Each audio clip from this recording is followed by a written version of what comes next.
นิทานเรื่องกัญญาช่วยเหลือแม่ตู้เดือน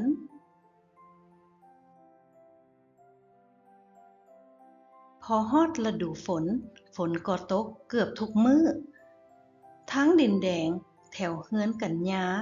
ก็เปื้อนเปอะเป็นบวกตม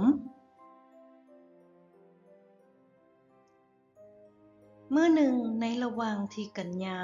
และแม่วันกำลังย่างกลับมาจากการไปซื้อเครื่องอยู่ตลาด กัญญาเหลือบเห็นแม่ตู้เดือนที่อยู่ข้างเฮือนขี่รถถีบล้มเกือกใส่บวกตม กัญญาฮีบแลนเอื้อมมือไปช่วยจูงแขน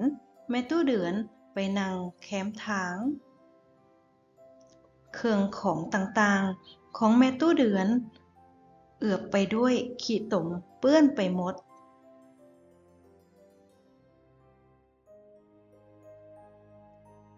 แม่วันช่วยจับเอากระตาสีเหลืองและเก็บเครื่องขึ้นมาให้แม่ตู้เดือน กัญญาใส่ผ้าเช็ดหน้ามาเช็ดเสื้อให้แม่ตู้เดือน แม่ตู้เดือนขี่รถถีบล้มเจ็บขาหน่อยหนึ่งแต่ก็ยังดีที่บ่มีเลือดออกอยู่บนใด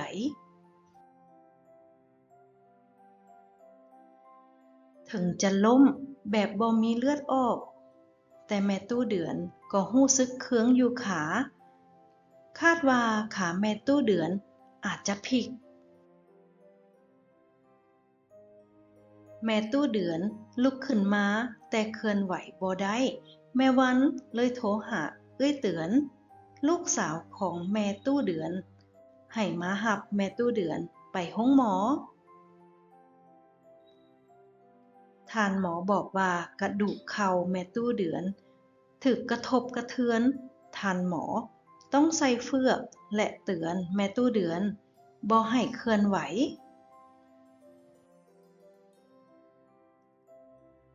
เมื่อแม่ตู้เดือนกลับมาอยู่เฮือน แม่วันและกัญญาก็ไปยามแม่ตู้เดือนพร้อมทั้งเฮ็ดน้ำหวานเผือกที่แม่ตู้เดือนมักที่สุด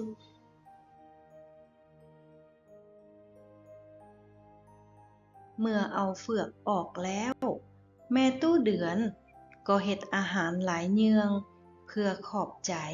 ที่กัญญาและแม่วันช่วยเหลือในยามที่เพิ่นเดือดร้อน ครอบครัวกัญญาและแม่ตู้เดือนก็ยิ่งเสื่อมสายสัมพันธ์เป็นเพื่อนบ้านข้างเฮือนที่ฮักแพงกันหลายยิ่งขึ้นกว่าเก่าคำถาม 1. กัญญาและแม่วันไปไสมา 2. เครื่องของในกระตาสีเหลืองของแม่ตู้เดือนมีหยังแด 3. แม่วันและกัญญาเฮ็ดแนวใดเมื่อแม่ตู้เดือนบาดเจ็บ 4. กัญญาเอาหยังไปยามแม่ตู้เดือน 5. ลูกสาวของแม่ตู้เดือนชื่อหยัง